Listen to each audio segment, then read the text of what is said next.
Minute ہیں جتنا وقت ہے آپ فائدہ اٹھا لیں. تو ان باقی میں بچیوں کو جب بھی میرے پاس بھی آتی ہیں ان کی ماں آتی ہے مجھے ایک ہی بات تنگ کرتی ہے کہ ان بیچاروں کی قسمت اچھی ہے, اللہ نصیبہ نیک کرے. میں 3 بچیوں کا باپ الحمدللہ اپنے گھروں, مگر اس بارے میں بڑا پریشان ہوتا جب کوئی ماں آ کر کہتی ہے کہ مولانا بچی بیٹھی ہے, کوئی پوچھتا نہیں. دکھ ہوتا کہ یہ کیسا زمانہ آ گیا, ورنہ لوگوں کی جوتیاں ٹوٹ جاتی. غریب آدمی کی بچی کے لیے نا بار بار لوگ جاتے تھے, بڑے وقار کے ساتھ رشتہ لیتے تھے. مگر اب یہ لوگ بیچارے جھولیوں میں لیے پھرتے ہیں, حرامی لوگ جو نا بچیوں کو نظر انداز کرتے. ظالم آ گئے, کوئی پوچھتا نہیں. سورہ جو ہے نا یاسین, بیٹا بات آ گئی, وہ آیت لکھ لیں, بچیاں بھی پڑھیں مائیں بھی پڑھ, چھوڑیں نہ ہر نماز کے بعد 45 بار.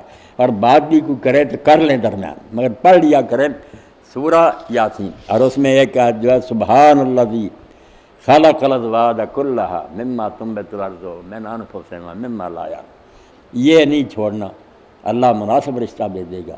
اور یہ بھی یاد رکھنا کہ جو 45 بار سورہ فاتحہ کہی نا, جب کوئی توقع ہو, امید ہو کہ کوئی مہمان آنے, یہ پہلے ہی پڑھ کر جو چیز آپ کا ارادہ ان کے سامنے رکھنی ہے, بہت ہے کوئی چیز اس پر پھونک ماریں تاکہ اللہ انہیں ہدایت دے, نہ کر کے نہ جائیں.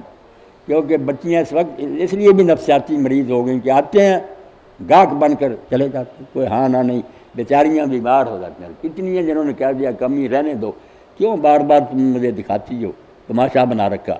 تو رونا آتا ہے کہ یہ معاشرہ کیسا ظالم ہو گیا, بچیوں کی کیسی بے قدری.